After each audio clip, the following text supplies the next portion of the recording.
A mulher não se vestirá de homem, nem o homem se vestirá de mulher. Aquele que o fizer será abominável diante do Senhor.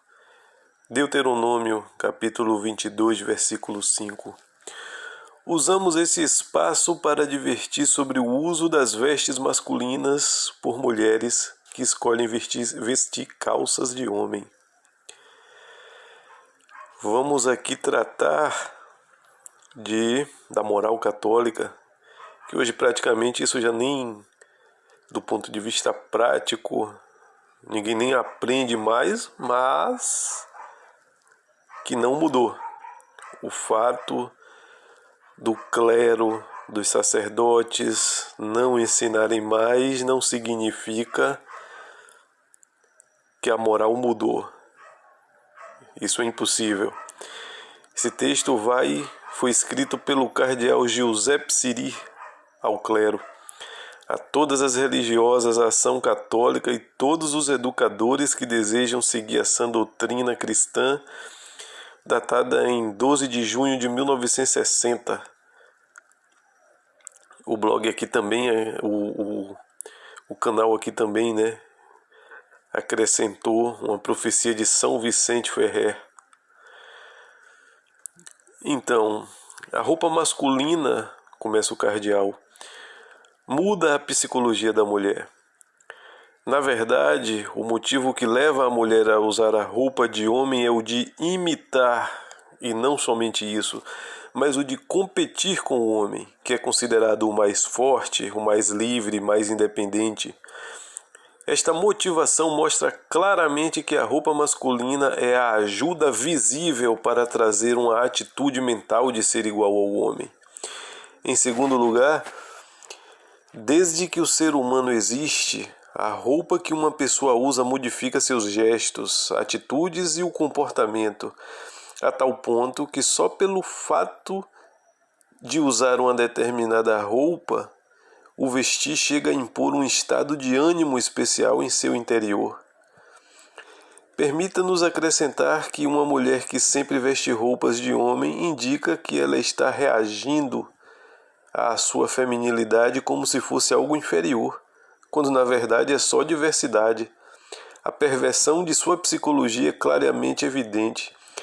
E o interessante é que no mundo de hoje tanto se fala em diversidade, mas essa diversidade, que são características distintas entre homem e mulher, essas diversidades são atropeladas pelos defensores do viva a diversidade.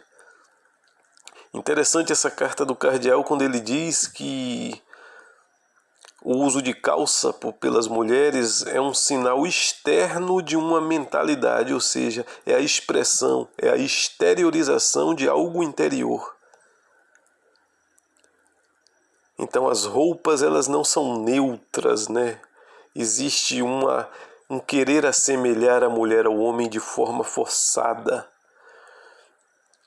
E para as pessoas que acham que a roupa não interfere em nada, porque o movimento feminista que começou com toda essa desordem não deixou as mulheres usando roupas femininas normais. Não. A luta pelas conquistas, pelas pseudo-conquistas da mulher foi acompanhada também do uso da calça, que era a veste masculina. Uma coisa está ligada à outra, é uma espécie de simbologia, uma linguagem simbólica o uso de calça. Qualquer um sabe que as roupas também caracterizam as pessoas. Quando a gente vai em um banheiro público, o que faz o homem usar o banheiro masculino e a mulher usar o feminino é justamente a caracterização da roupa, que está ali naqueles bonequinhos ali da porta. Prossigamos então aí com a carta do cardeal Giuseppe Siri. A roupa masculina tende a corromper as relações entre as mulheres e os homens.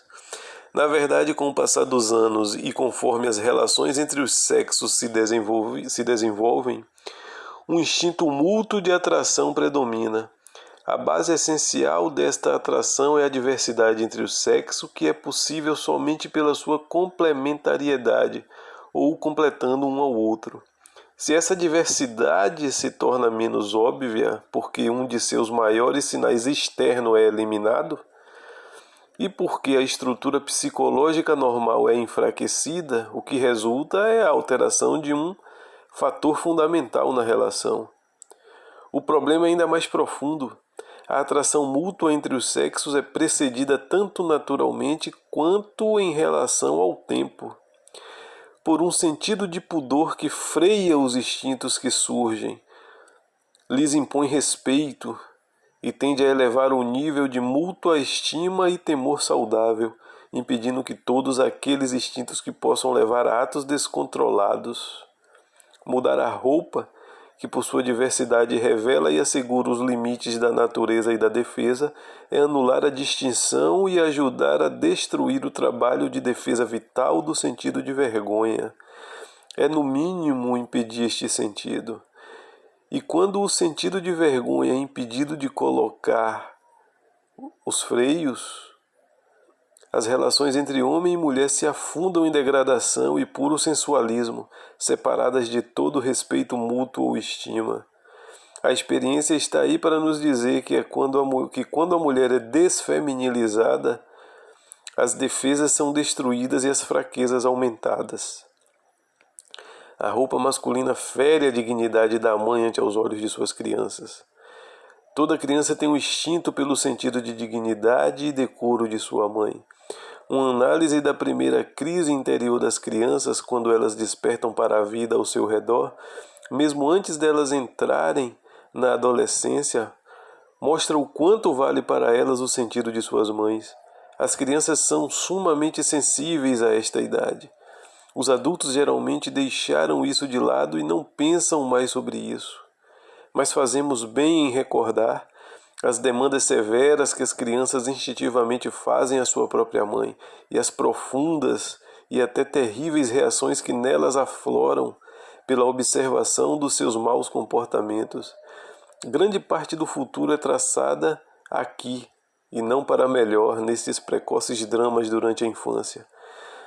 A criança pode não saber a definição de exposição, pode não saber o que é frivolidade ou infidelidade, mas possui um sentido instintivo que reconhece quando essas coisas acontecem, sofre com elas e é amargamente ferida por elas em suas almas.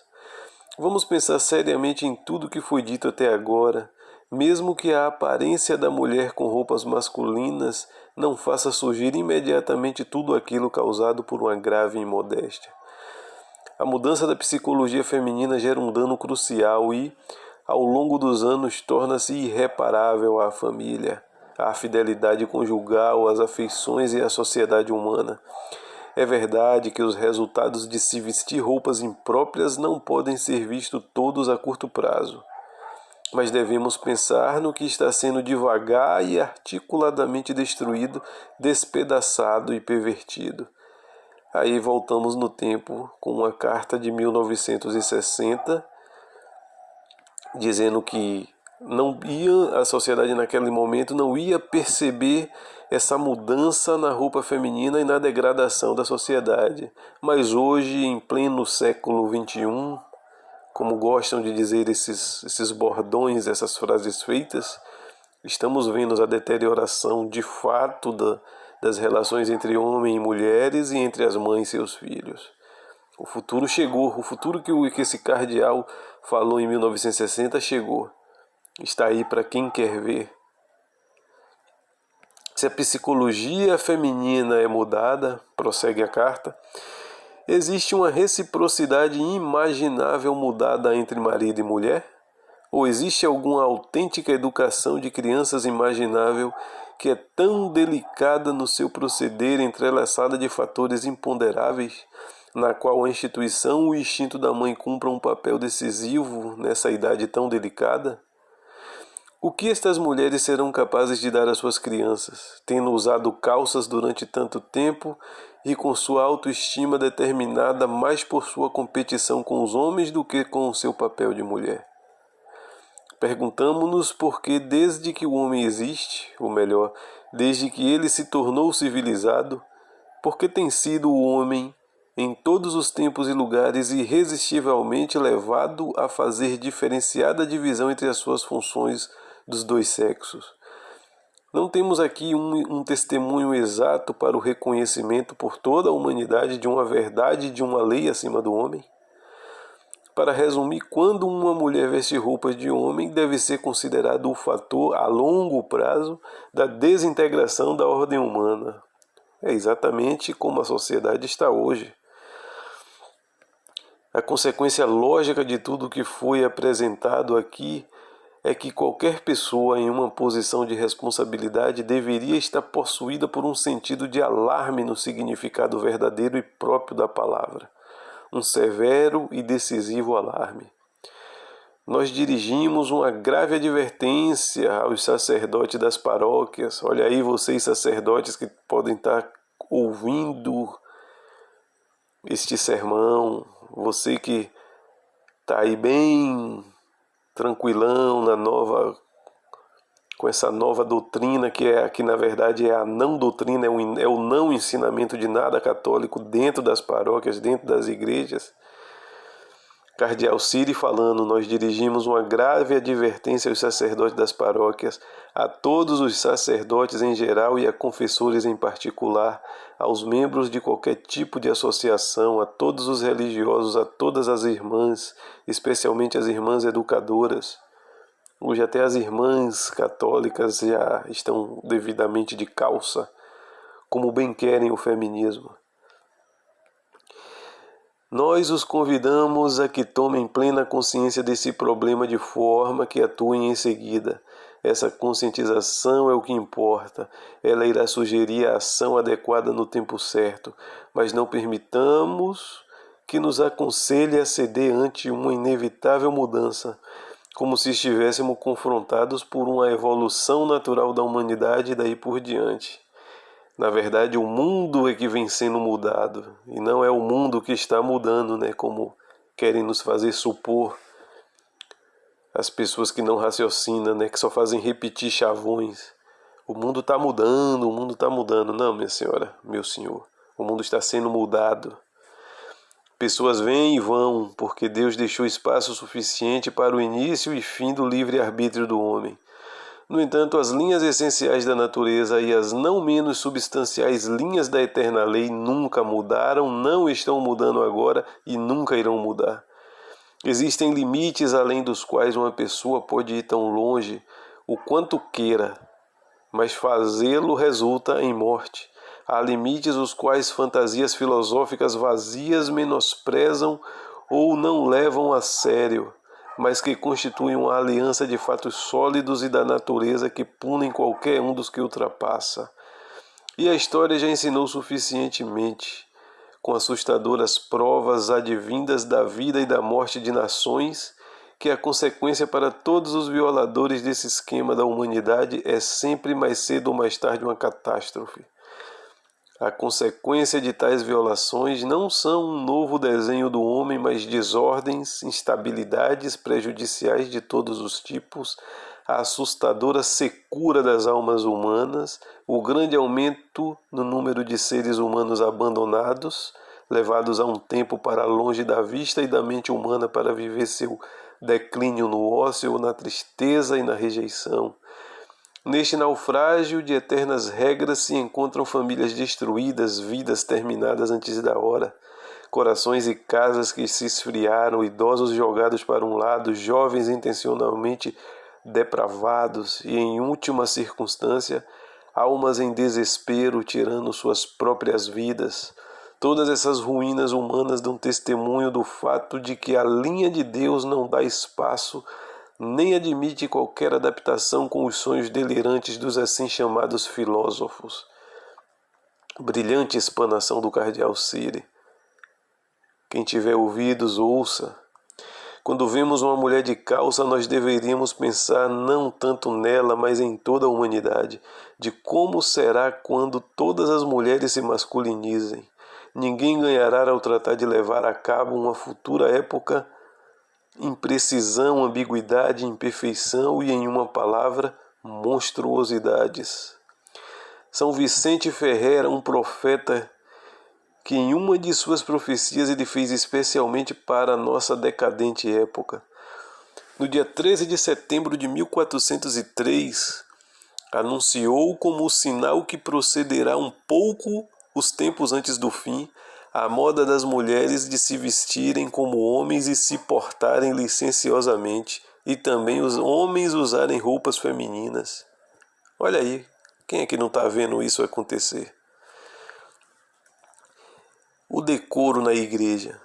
Antigamente, todas as mulheres utilizavam véus na Santa Missa. Era obrigatório que, ao menos no momento de receber a Sagrada Comunhão, as moças, senhoras e meninas estivessem com a cabeça coberta. Mas, após o Concílio Vaticano II, bom, todos já sabem. Se uma mulher não se cobre com um véu, então corte o cabelo.